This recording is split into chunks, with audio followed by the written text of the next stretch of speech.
मित्रों, इस संसार में सबसे बड़ा भ्रम यही है कि अगर कोई देख नहीं रहा तो गुनाह हुआ ही नहीं। पर कर्म वहां भी लिखा जाता है जहां इंसान की नजर नहीं पहुंचती। लालच में उठाया गया एक कदम और विश्वास से किया गया एक विश्वासघात, यही वह बीज हैं जो देर से सही पर भयानक फल देते हैं। मित्रों, इंसान सोचता है कि उसने जो पाप किया वह समय की धूल में दब गया। किसी ने उसे देखा नहीं, वह बच निकला, लेकिन वह भूल जाता है कर्म की आंख कभी बंद नहीं होती। यहां सिर्फ कर्म नहीं, नीयत भी गिनी जाती है। लालच में किया गया एक छोटा सा धोखा सालों बाद ऐसा हिसाब बनता है जिसे कोई टाल नहीं सकता। आज की इस वीडियो में हम यह जानेंगे कि कैसे वर्षों तक शांत रहा कर्म एक दिन अचानक जागा और सब कुछ बराबर कर गया। मित्रों, एक बार कैलाश पर्वत पर भगवान शिव और माता पार्वती विराजमान थे। तभी माता पार्वती ने भगवान शिव से गंभीर स्वर में पूछा, हे प्रभु, जो मनुष्य धन और स्वार्थ के लालच में अपने ही अपनों के विश्वास को तोड़ देता है, जो छल और धोखे से लाभ कमाता है, क्या ऐसा मनुष्य सच में अपने कर्मों से बच पाता है? और उसे उसके कर्मों का फल किस रूप में प्राप्त होता है? मित्रों, माता पार्वती का यह प्रश्न सुनकर भगवान शिव मंद मंद मुस्कुराए और बोले, हे देवी, आज आपने संपूर्ण जगत के कल्याण के लिए अत्यंत ही महत्वपूर्ण प्रश्न किया है। हे देवी, आज मैं आपके इस प्रश्न का उत्तर एक कथा के माध्यम से दूंगा, जिसे ध्यानपूर्वक और अंत तक सुनना। मित्रों, कथा आरंभ करने से पहले मेरा आप सभी से एक छोटा सा अनुरोध है। सच्ची श्रद्धा के साथ कमेंट में एक बार हर हर महादेव अवश्य लिखें। मैं भगवान भोलेनाथ से प्रार्थना करता हूं कि वे आप सभी पर अपनी कृपा सदैव बनाए रखें, आपको सुख, शांति और समृद्धि प्रदान करें और आपकी सभी मनोकामनाएं पूर्ण करें। फिर भगवान शिव कहते हैं, हे देवी, अमरगढ़ नाम के एक राज्य पर राजा वीरेंद्र सिंह का शासन था। राजा वीरेंद्र सिंह एक न्यायप्रिय और अपनी प्रजा की भलाई करने वाले शासक थे। उनके दरबार में कई मंत्री और दरबारी थे, जिनमें से एक प्रमुख मंत्री मोहन थे, जो समय समय पर राजा को उचित सलाह देते थे। उसी राज्य में एक प्रसिद्ध महात्मा रहते थे, जिनका नाम महात्मा देवदत्त था। वे ज्योतिष विद्या में अत्यंत निपुण थे और भविष्यवाणी करने में सिद्ध हस्त माने जाते थे। विद्वान होने के बावजूद वे एक साधारण जीवन जीते थे। उनके पास जो भी लोग आते, वे अपनी श्रद्धा से जो देते, महात्मा उसे स्वीकार कर लेते, लेकिन वे किसी से कुछ मांगते नहीं थे। यदि वे चाहते तो अपनी विद्या के बल पर अपार धन संपत्ति अर्जित कर सकते थे, परंतु उन्हें लालच से कोई सरोकार नहीं था। महात्मा देवदत्त की भविष्यवाणियां इतनी सटीक होती थीं कि जो कुछ वे कहते वह सत्य सिद्ध होता। धीरे धीरे उनके ज्ञान और सत्यवादिता की चर्चा पूरे राज्य में फैलने लगी। यह समाचार मंत्री मोहन तक भी पहुंचा। मंत्री ने अपने एक सेवक को महात्मा देवदत्त के पास भेजा और संदेश दिया कि वे उनसे मिलना चाहते हैं, किंतु महात्मा देवदत्त ने मिलने से मना कर दिया और उत्तर दिया, यदि मंत्री जी मुझसे मिलना चाहते हैं तो उन्हें स्वयं मेरे पास आना होगा। मुझे उनसे मिलने की कोई इच्छा नहीं है। मंत्री मोहन को यह अपना अपमान प्रतीत हुआ। वे सोचने लगे, एक साधारण व्यक्ति की यह हिम्मत कि वह मेरे आदेश को टाल दे। फिर कुछ विचार कर वे स्वयं महात्मा देवदत्त के घर जा पहुंचे। महात्मा ने उनका स्वागत करते हुए कहा, मंत्रीवर, मैं एक साधारण व्यक्ति हूं, बताइए मैं आपकी क्या सेवा कर सकता हूं? मंत्री मोहन बोले, महात्मा, मैंने सुना है कि आप ज्योतिष विद्या में अत्यंत पारंगत हैं। मैं भी यह विद्या सीखना चाहता हूं। क्या आप मुझे यह विद्या सिखा सकते हैं? महात्मा देवदत्त ने उत्तर दिया, यह विद्या मैंने अपने पूर्वजों से सीखी है। यदि आप इसे सीखना चाहते हैं तो मुझे कोई आपत्ति नहीं, लेकिन इसके लिए आपको मेरे पास आना होगा और विधि पूर्वक अध्ययन करना होगा। मंत्री मोहन ने सहमति जताई, लेकिन बोले, पहले मैं आपकी परीक्षा लेना चाहता हूं। उन्होंने महात्मा देवदत्त से कुछ प्रश्न किए, जिनका महात्मा ने अपनी ज्योतिष विद्या से बिल्कुल सही उत्तर दिया। मंत्री मोहन अचंभित रह गए, क्योंकि वे प्रश्न उनके व्यक्तिगत जीवन से संबंधित थे, जिन्हें उनके अलावा और कोई नहीं जानता था। इस प्रकार मंत्री मोहन महात्मा देवदत्त से अत्यंत प्रभावित हुए और प्रतिदिन उनके पास जाकर ज्योतिष विद्या का अध्ययन करने लगे। आहिस्ता आहिस्ता दोनों में अच्छी दोस्ती हो गई और वे अच्छे मित्र बन गए। अपने मित्र मोहन को महात्मा देवदत्त ने ज्योतिष विद्या सिखाई। मंत्री मोहन अब ज्योतिष विद्या में निपुण हो चुका था और उसकी कही हुई बातें भी बिल्कुल सत्य सिद्ध होने लगी। एक दिन मंत्री ने सोचा, मुझे अपने मित्र महात्मा देवदत्त के भाग्य का भी हिसाब लगाना चाहिए। जब उसने गणना की तो उसे पता चला कि आने वाले 30 दिन महात्मा के लिए अत्यंत अशुभ हैं और तो उनकी जान को खतरा हो सकता है। यह देखकर मंत्री मोहन चिंतित हो गया। उसे विश्वास था कि अब उसकी गणना गलत नहीं हो सकती। वह तुरंत महात्मा देवदत्त के घर पहुंचा और कहा, मित्र, अगले 30 दिन तुम्हारे लिए बहुत ही अशुभ हैं। कृपया इन 30 दिनों तक घर से बाहर मत निकलना। महात्मा देवदत्त ने स्वयं अपनी गणना की तो पाया कि यह भविष्यवाणी सही थी। सच में आने वाले 30 दिन उनके लिए अत्यंत कठिन हो सकते थे। मंत्री ने कहा, मैंने तुम्हें चेतावनी दे दी है, अब तुम अपना ध्यान रखना। हम 30 दिन बाद ही मिलेंगे। महात्मा ने उत्तर दिया, ठीक है, मैं 30 दिन तक घर में ही रहूंगा। उम्मीद है कि मेरी जान सलामत रहेगी। आगे जो ईश्वर की इच्छा। इसके बाद महात्मा देवदत्त ने अपने घर का दरवाजा बंद कर लिया और वहीं रहने लगे। एक एक करके 29 दिन बीत चुके थे। फिर 29वां दिन भी आ पहुंचा। अब महात्मा को संतोष हुआ कि अशुभ घड़ियां समाप्त हो चुकी हैं। 30वें दिन उन्होंने स्नान किया और यह सोचकर घर से निकले कि मंत्री मोहन मेरे परम मित्र हैं। वे हमेशा मुझसे मिलने आते हैं, लेकिन मैं एक बार भी उनसे मिलने नहीं गया। मंत्री से मिलने की खुशी में वे यह भूल ही गए कि 30वां दिन अब भी पूरा नहीं हुआ था और अशुभ समय अभी समाप्त नहीं हुआ था। वे खुशी खुशी मंत्री जी के महल की ओर रवाना हो गए। मंत्री के महल की तरफ जाने के लिए 2 रास्ते थे।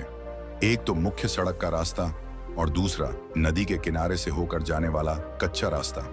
महात्मा देवदत्त ने सोचा, मुख्य सड़क से जाने पर बहुत से लोग मिलेंगे और तरह तरह के सवाल पूछेंगे कि मैं इतने दिन कहाँ था, इसलिए बेहतर होगा कि मैं नदी के किनारे वाले रास्ते से जाऊं।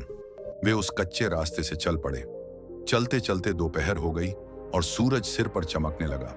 तभी उन्हें एहसास हुआ कि वे रास्ता भटक चुके हैं और एक वीरान जंगल की ओर निकल आए हैं। चारों तरफ गहरा सन्नाटा था। दूर दूर तक ना कोई आदमी दिखाई देता था और ना ही कोई जानवर। चलते चलते उन्हें एक पुराना खंडहर दिखाई दिया।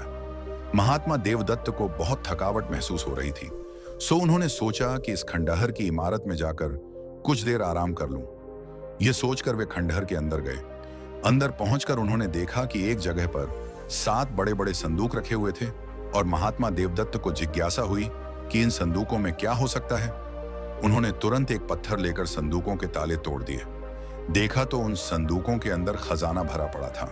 हीरे, मोती, सोना, चांदी, जवाहरात। ये सब देखकर वे इतने बदहवास हो गए कि अपनी विद्या के बल पर भी खजाने का राज मालूम ना कर सके।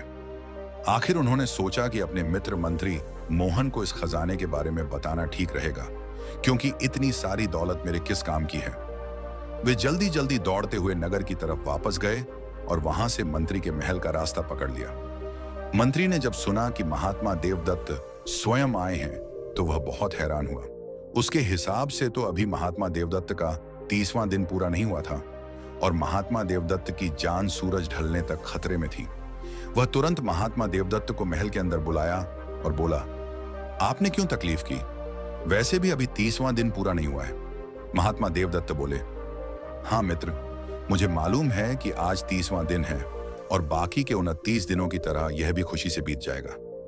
लेकिन हैरानी की बात यह है कि आज का दिन मेरे लिए बड़ा ही भाग्यशाली है। इसके बाद उन्होंने खजाना मिलने की बात मंत्री को बता दी और कहा कि इतनी दौलत का भला मैं क्या करूंगा, आप यह खजाना रख लीजिए। हाँ, अगर आपका दिल चाहे तो उसमें से कुछ मुझे भी दे देना। यह सुनकर मंत्री बहुत हैरान हुआ। उसने जल्दी से 2 घोड़े मंगवाए और उन पर सवार होकर दोनों खजाने वाली जगह पर पहुंच गए। इतना बड़ा खजाना देखकर मंत्री की आंखें फटी की फटी रह गईं और उसके मन में तुरंत बेईमानी जाग गई। उसने सोचा कि कहीं ऐसा ना हो कि महात्मा देवदत्त किसी और से इतने बड़े खजाने की बात कह दें। फिर यह बात होते होते राजा के कानों तक पहुंच जाएगी। ऐसा हुआ तो इस खजाने पर राजा कब्जा कर लेगा और मेरे हाथ में कुछ भी नहीं आएगा। इसीलिए जरूरी है कि महात्मा देवदत्त का काम तमाम कर दिया जाए और उसे मार डाला जाए। यह सोचकर मंत्री ने महात्मा देवदत्त को धक्का मारकर जमीन पर गिरा दिया और अपनी तलवार निकाल ली। यह देखकर महात्मा देवदत्त हैरान हो गए और बोले, मोहन, क्या बात है? क्या मुझसे कोई गलती हो गई है?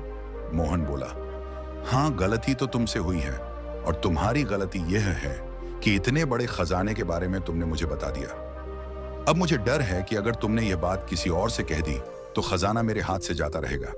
इसीलिए तुम्हारी जुबान बंद करना जरूरी है। यह सुनकर महात्मा देवदत्त की आंखों के सामने अंधेरा छाने लगा। वे बोले, मैं वचन देता हूं कि यह बात किसी और से नहीं कहूंगा। मंत्री ने हंसकर कहा, बकवास बंद करो, तुम अपनी जान बचाने के लिए यह कसम कर रहे हो? महात्मा देवदत्त ने उससे बहुत मिन्नत की, दया की भीख मांगी, लेकिन मंत्री के सिर पर तो मानो खजाने का भूत सवार था। जब महात्मा देवदत्त ने देखा कि उनकी जान बचने की कोई उम्मीद नहीं है, तो वे बोले, मोहन, अगर तुम मेरी जान लेना ही चाहते हो तो मेरी एक आखिरी इच्छा पूरी कर देना। मोहन बोला, बोलो क्या इच्छा है? महात्मा देवदत्त दुखी मन से बोले, मेरी पत्नी को बच्चा होने वाला है, उसे कभी मत बताना कि मेरी मौत हो चुकी है। मोहन ने कहा, ठीक है, मैं तुम्हारी यह इच्छा जरूर पूरी करूंगा। यह कहकर उसने अपने मित्र को मौत के घाट उतार दिया और फिर खंडहर के बाहर खड़े हुए उसके घोड़े को भी मार डाला। दोनों के शवों को खंडहर के ही अंदर जमीन में दबा दिया। नदी में हाथ पैर धोए और वापस अपने महल को लौट आया। अब वह बिल्कुल संतुष्ट था कि वह खजाने का अकेला मालिक है।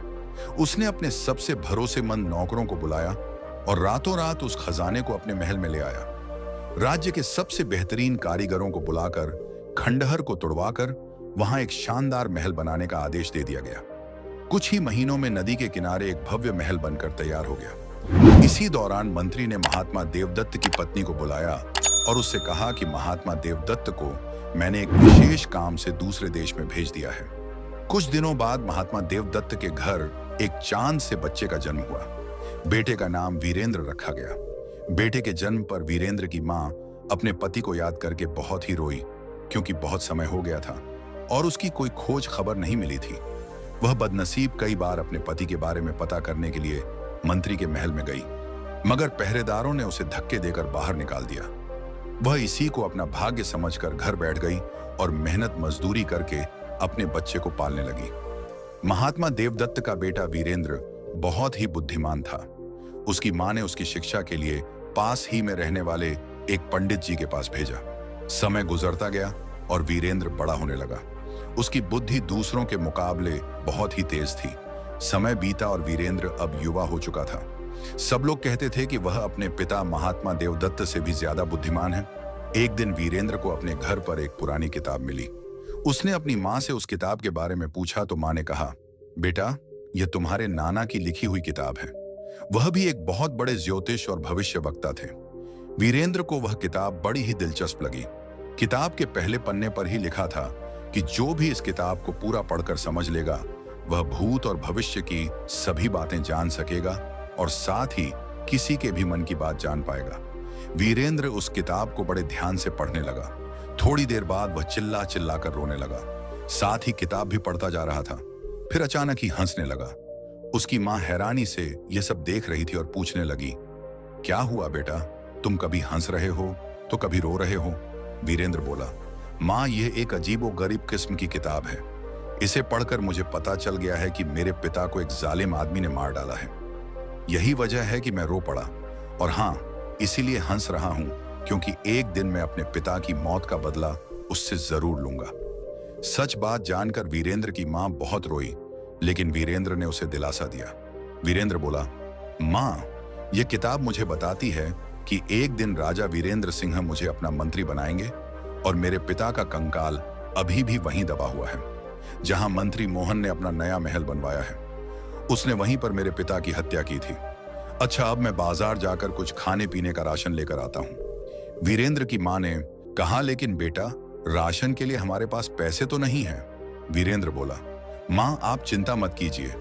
इस किताब ने मुझे ऐसा तरीका बताया है जिससे बिना पैसे के ही हमें राशन मिल जाएगा। यह कहकर वीरेंद्र गांव के बनिए के पास गया और बनिए से बोला, क्या तुम मुझे जानते हो? बनिए ने कहा, तुम महात्मा देवदत्त के बेटे हो। वीरेंद्र ने जवाब दिया, ठीक कहा, तुम कल से रोज मेरे घर पर 2 बोरी आटा, 3 बोरी चावल, 1 बोरी दाल और घी भेज दिया करना। दुकानदार बोला, वह तो ठीक है, लेकिन इसके पैसे कौन देगा?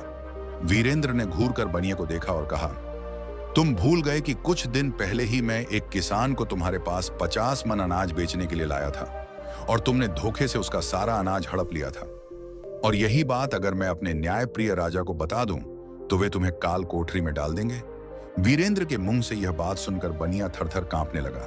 वीरेंद्र तो उसका सारा राज जानता था, और यह बात सच भी थी कि उसने पिछले महीने एक किसान को लूट लिया था जिसे वीरेंद्र लेकर आया था। बनिया हैरान था कि वीरेंद्र को यह गुप्त बात कैसे मालूम हुई। वह तुरंत हाथ जोड़कर बोला, ठीक है, मैं वही करूंगा जैसा तुम कहते हो, लेकिन मेरी शिकायत महाराज से मत करना। यह कहकर वीरेंद्र वापस अपने घर चला गया। अब वह आराम से अपने नाना की लिखी हुई किताब पढ़ने लगा। जैसे जैसे वह किताब पढ़ता चला गया, सैकड़ों और हजारों बातें उसे मालूम होती चली गईं। यहां तक कि वह इस विद्या में इतना माहिर हो गया कि रास्ते चलते आदमियों के दिल की बात भी वह जान लेता था, और कभी ऐसा नहीं हुआ कि उसके मुंह से निकली हुई कोई बात गलत साबित हुई हो। लोग उसके बारे में कहते थे कि वह अपने पिता महात्मा देवदत्त से भी ज्यादा बुद्धिमान और काबिल है। एक दिन वीरेंद्र की मां ने कहा, बेटा, मेरा मन ताजे कमल, ककड़ी और जंगली शहद खाने का हो रहा है, लेकिन शहर में यह चीजें कहीं नहीं मिलती। मैंने सुना है कि मंत्री मोहन के बाग में दुर्लभ फल और मधुमक्खियों का छत्ता है, किसी को भेजकर वहां से यह सब मंगवा दें। मंत्री मोहन का नाम सुनते ही वीरेंद्र के तन बदन में आग लग गई। उसने कहा, हाँ ठीक है मां, मैं वे दुर्लभ फल और मधुमक्खियों का छत्ता खुद लेने जाता हूं। और वह घर से चल दिया। जब वीरेंद्र बगीचे में पहुंचा तो दरवाजा बंद था। उसने बगीचे के रखवाले को आवाज दी। थोड़ी देर बाद एक मोटा सा आदमी दरवाजे पर आया और गुस्से से बोला, क्या बात है भाई, क्यों चिल्ला रहे हो? वीरेंद्र बोला, मेरी माँ का दिल दुर्लभ फल और मधुमक्खियों का छत्ता खाने का है, बस वही चाहिए। वह आदमी बोला, तुम जानते हो कि यह मंत्री जी का बगीचा है, कोई दुकान नहीं है, दफा हो जाओ यहां से। रखवाला दरवाजा बंद ही करने वाला था कि वीरेंद्र ने चिल्लाकर कहा, खबरदार, दरवाजा बंद मत करना। कल जो सांप तूने मारा था उसकी मां तुझे डसने के लिए छिपी बैठी है। यह बात सुनकर रखवाला हैरान रह गया। उसने झुककर बाग में इधर उधर देखा तो सचमुच एक नागिन वहां दिखाई दी। रखवाले ने मन ही मन सोचा, मैंने इसे ऐसे ही दंड दिया। वह पूछने लगा, तुम्हें कैसे पता चला कि कल मैंने सांप को मारा था और मुझे उसकी मां डसने वाली है? वीरेंद्र ने कहा, तुम्हें इस बात से कोई मतलब नहीं होना चाहिए। तुम्हें साथ देना है तो दो, वरना मैं जाता हूं। रखवाला बोला, अरे गुस्सा क्यों हो रहे हो? चलो मेरे साथ, अंदर चलो, मैं तुम्हें बहुत सारे फल और मधुमक्खियों का छत्ता दूंगा, लेकिन यह बात किसी और को मत बताना, वरना मंत्री मोहन मेरी खाल खिंचवा देगा। वीरेंद्र बोला, तुम मोहन की चिंता मत करो, उसकी जिंदगी के अब थोड़े ही दिन रह गए हैं। रखवाले ने वीरेंद्र को एक तरफ बिठाया और उसके लिए फल और मधुमक्खियों का छत्ता लेने चला गया। इसी दौरान मंत्री मोहन टहलते हुए बाग में आ पहुंचा। उसने वीरेंद्र को देखा तो रखवाले से पूछा, यह कौन है? रखवाला बोला, हुजूर, यह बड़ी अजीबोगरीब बातें करता है जो मेरी समझ से बाहर हैं। फिर उसने फल मांगने और सांप वाली बात उसे बता दी। मंत्री बहुत हैरान हुआ और वीरेंद्र को गौर से देखने लगा। उसने रखवाले को वहां से जाने के लिए कह दिया और वीरेंद्र से पूछा, लड़के तुम कौन हो? तुम्हारा नाम क्या है? तब वीरेंद्र ने जवाब दिया, मेरा नाम वीरेंद्र है और मेरे पिता महात्मा देवदत्त हैं। महात्मा देवदत्त का नाम सुनते ही मंत्री कांप गया। उसके अंदर डर समा गया, लेकिन फिर वह संभल कर बोला, तुम्हारे पिता को मैं जानता हूं, बड़े ही नेक दिल आदमी थे। मैंने उन्हें एक काम से देश के बाहर भेजा हुआ है। यह सुनकर वीरेंद्र को गुस्सा आ गया और वह बोला, आप गलत कहते हैं, मेरे पिता अब इस दुनिया में नहीं हैं। उन्हें एक निर्दय आदमी ने धन के लालच में मार डाला है और अब मैं अपने पिता की हत्या का बदला लेना चाहता हूं। यह बात सुनकर मंत्री मोहन के होश उड़ गए। वह समझ गया कि इस लड़के को सब मालूम है और यह मुझसे बदला लेकर ही रहेगा। किसी तरह धोखे से इसे ठिकाने लगाना पड़ेगा। मंत्री बोला, दुख की बात है कि तुम्हारे पिता की हत्या हो गई। मुझे इसकी जानकारी नहीं थी, लेकिन अब मैं उस पापी को अपने हाथों से सजा दूंगा। अच्छा, अब तुम यह बताओ कि तुम बाग में क्या करने आए हो? वीरेंद्र बोला, मुझे फल और मधुमक्खियों का छत्ता चाहिए था जो सिर्फ इसी बाग में मिलता है। मोहन बोला, ठीक है, तुम यहीं रुको, मैं अभी किसी नौकर को बुलाकर फल और मधुमक्खियों का छत्ता तोड़वा देता हूं।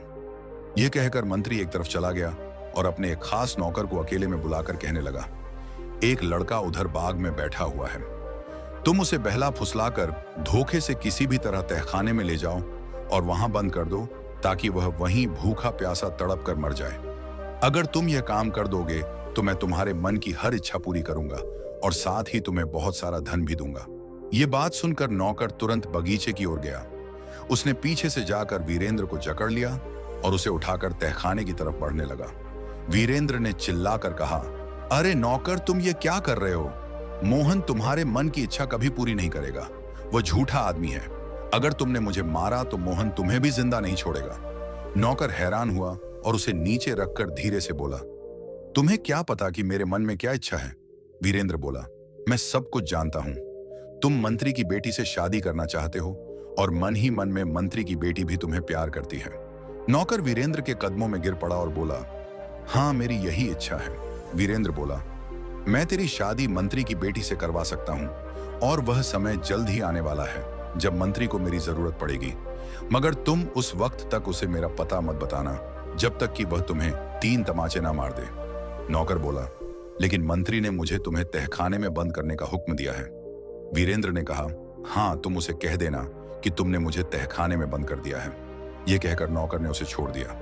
वीरेंद्र फल और मधुमक्खियों का छत्ता लेकर अपने घर चला गया। उसके बाद नौकर मोहन के पास गया और बोला, मालिक, मैंने उस लड़के को तहखाने में बंद कर दिया है। मंत्री अब संतुष्ट था कि उसके रास्ते का कांटा साफ हो गया है। जिस दिन मंत्री ने वीरेंद्र को तहखाने में बंद करने की साजिश रची, उसी रात महाराज वीरेंद्र सिंह को एक अजीब व गरीब सपना दिखाई दिया। लेकिन जब उनकी आंख खुली तो उन्हें वह सपना याद नहीं रहा।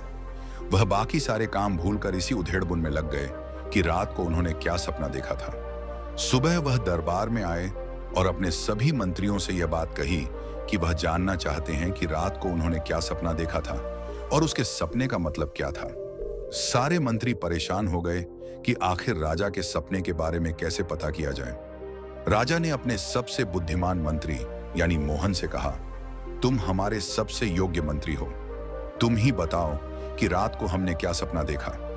जब वह भी राजा के सपने के बारे में बताने में नाकाम रहा तो राजा वीरेंद्र सिंह गुस्से से लाल पीले हो गए और बोले, अगर 15 दिन के अंदर तुम मुझे मेरे सपने के बारे में नहीं बता सके तो तुम मंत्री रहने के लायक नहीं रहोगे।